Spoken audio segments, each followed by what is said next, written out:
सुंदरी और राक्षस की कहानी vertical bar beauty and the beast fairy tale story in Hindi.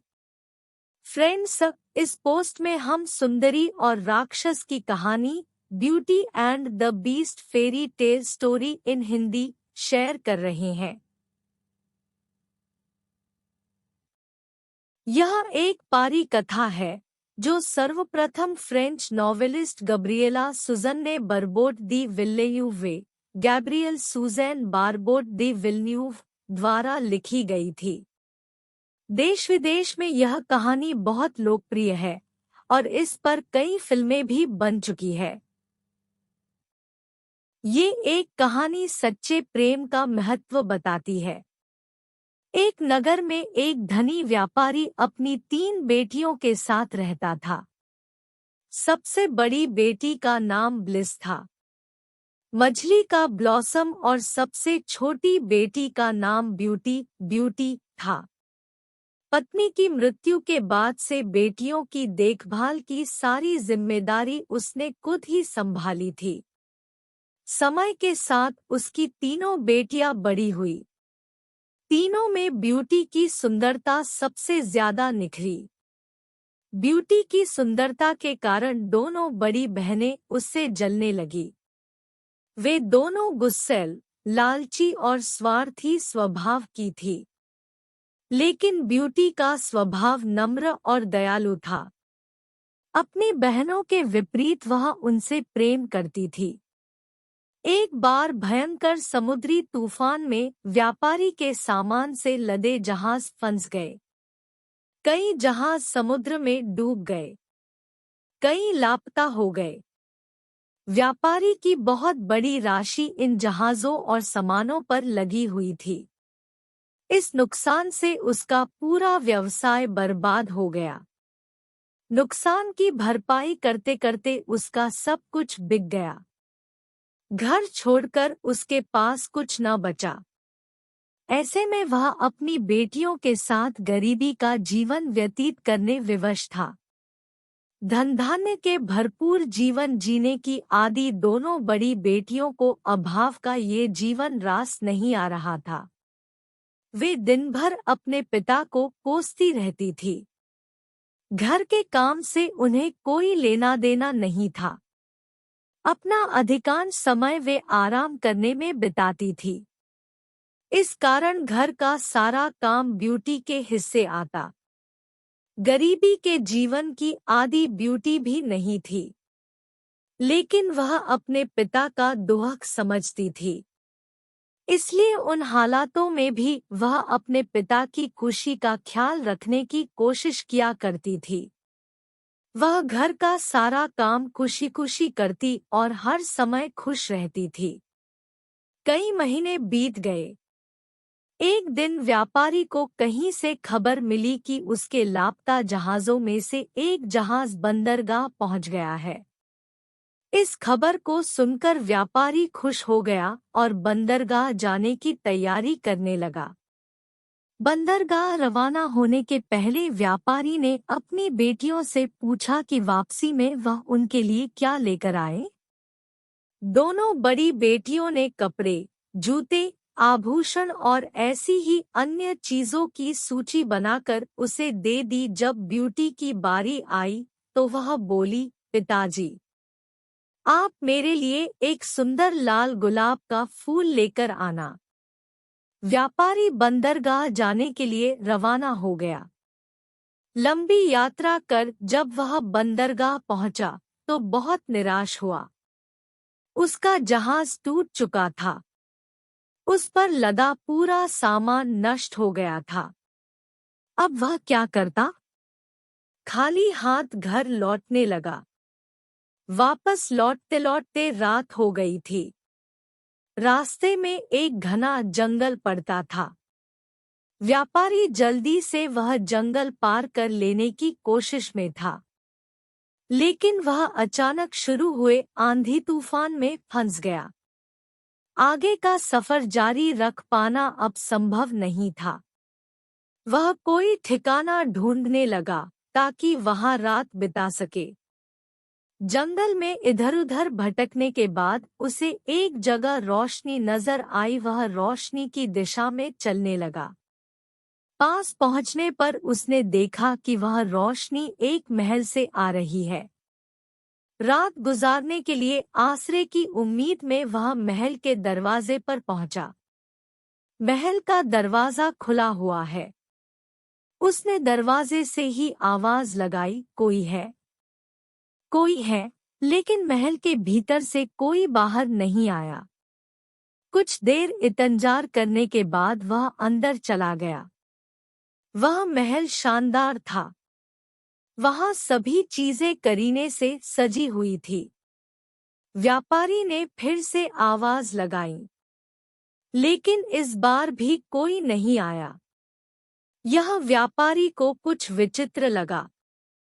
वह महल में घूमने लगा कि कहीं कोई उसे दिखाई पड़ जाए, लेकिन पूरा महल सूना पड़ा था।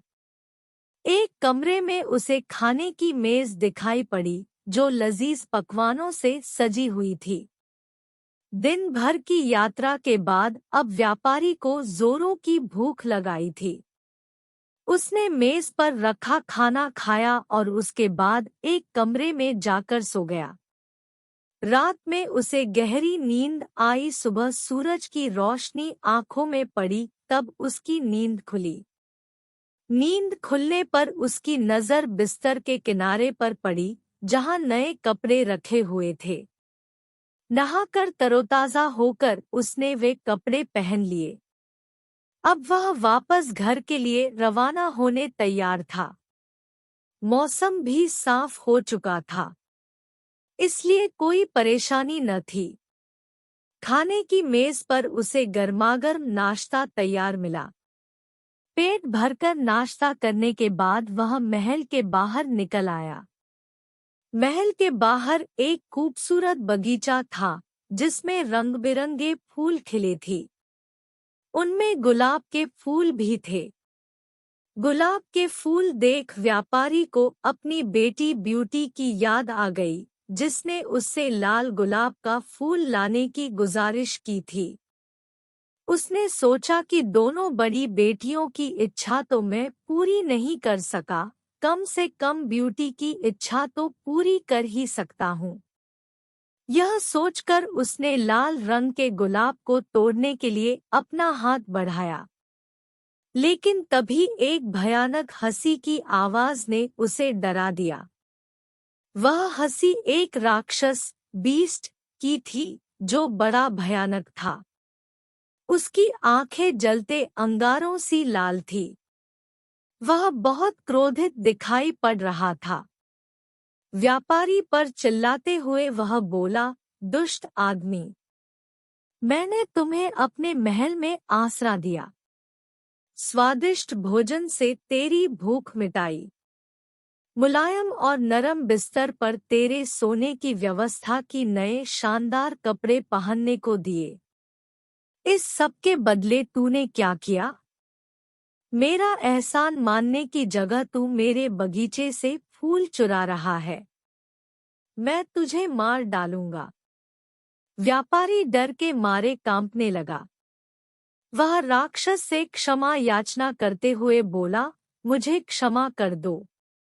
मैं यह गुलाब अपनी बेटी के लिए तोड़ रहा था। उसने मुझसे लाल गुलाब का फूल लाने को कहा था। मैं बस उसकी इच्छा पूरी करना चाहता था।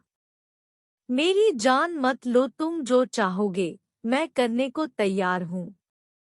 व्यापारी की बात सुनकर राक्षस बीस्ट बोला, ठीक है, मैं तुम्हें नहीं मारूंगा, लेकिन मेरी एक शर्त है। अपनी जिस बेटी के लिए तुम मेरे बाग से गुलाब तोड़ रहे हो, तुम उसे मेरे पास लेकर आओगे। उस समय राक्षस से पीछा छुड़ाने व्यापारी ने वह बात मान ली। राक्षस से उसे अपने बाग से गुलाब तोड़ने की इजाजत दे दी। एक लाल गुलाब का फूल लेकर व्यापारी वहां से अपने घर के लिए रवाना हो गया। जब वह घर पहुंचा, तब भी बहुत घबराया और डरा हुआ था। उसने ब्यूटी को महल और राक्षस की बात बता दी। पूरी बात जानने के बाद ब्यूटी बोली, पिताजी, आपकी जान बचाने के लिए मैं अपनी जान भी कुर्बान करने को तैयार हूँ। आप मुझे उस राक्षस के पास छोड़ दीजिए। व्यापारी अपनी प्यारी बेटी को कैसे एक राक्षस के हवाले कर देता। वह रोने लगा। वह ब्यूटी को समझाने लगा कि वह इतना स्वार्थी नहीं कि अपनी जान बचाने के लिए अपनी बेटी को एक राक्षस के हवाले कर दे। ब्यूटी जानती थी कि उसकी दोनों बड़ी बहनों के लिए उसके पिता का जीवित रहना आवश्यक है। वह जिद पर अड़ गई। आखिरकार व्यापारी को उसकी इस जिद के सामने झुकना पड़ा। वह दुखी मन से ब्यूटी को राक्षस के महल में छोड़ आया। जब ब्यूटी का राक्षस से सामना हुआ तो वह उसके भयानक रूप को देखकर डर गई। लेकिन कुछ ही दिनों में उसका ये डर खत्म हो गया, क्योंकि राक्षस का व्यवहार बहुत अच्छा था। राक्षस ने ब्यूटी को बहुत ही सुंदर कमरे में रखा। उसे सुंदर सुंदर कपड़े और गहने दिए और उसका हर तरह से ख्याल रखा। वह उससे बहुत प्यार से बातें किया करता था, जिससे ब्यूटी को राक्षस का साथ अच्छा लगने लगा। दिन बीतने के साथ ब्यूटी और राक्षस बहुत अच्छे दोस्त बन गए। राक्षस ब्यूटी से मन ही मन प्यार करने लगा था, लेकिन अपने भयानक और बदसूरत चेहरे के कारण ब्यूटी से अपने प्यार का इजहार करने से डरता था। लेकिन एक दिन उसने हिम्मत कर ब्यूटी के सामने विवाह का प्रस्ताव रख ही दिया। यह प्रस्ताव पाकर ब्यूटी हैरान रह गई। वह राक्षस को अच्छा दोस्त मानती थी, लेकिन उससे शादी कैसे कर सकती थी? वह बहुत बदसूरत था और वह उसे प्यार नहीं करती थी। लेकिन डर के मारे वह कुछ बोल नहीं पाई। राक्षस ब्यूटी की खामोशी समझ गया। उसने उस दिन के बाद कभी भी इस बारे में ब्यूटी से बात नहीं की। ब्यूटी को महल में किसी प्रकार की कोई परेशानी नहीं थी, लेकिन उसे अपने पिता और बहनों की बहुत याद आती थी। एक दिन वह बाग में उदास बैठी हुई थी। राक्षस वहां आया और उससे उसकी उदासी का कारण पूछा। तब ब्यूटी बोली कि उसे अपने पिता और बहनों की याद आ रही है। ब्यूटी की उदासी दूर करने राक्षस ने उसे एक जादुई आईना दिया। उस आईने में ब्यूटी जब चाहे अपने पिता और बहनों को देख सकती थी। आईना पाकर ब्यूटी बहुत खुश हुई। उसके बाद से जब भी मन करता, वह आईने में अपने पिता और बहनों को देख लेती थी।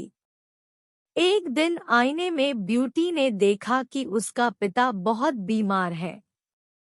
पिता की यह हालत देख ब्यूटी बहुत दुखी गई।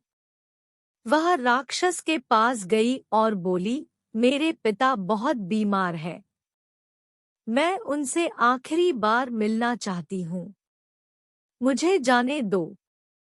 पहले तो राक्षस ने मना कर दिया, लेकिन जब ब्यूटी रोने लगी तो उसने इस शर्त पर उसे जाने की इजाजत दे दी कि 7 दिन के अंदर उसे वापस लौटना होगा, अन्यथा वह उसकी याद में मर जाएगा। ब्यूटी ने वादा किया कि वह 7 दिन के भीतर वापस आ जाएगी।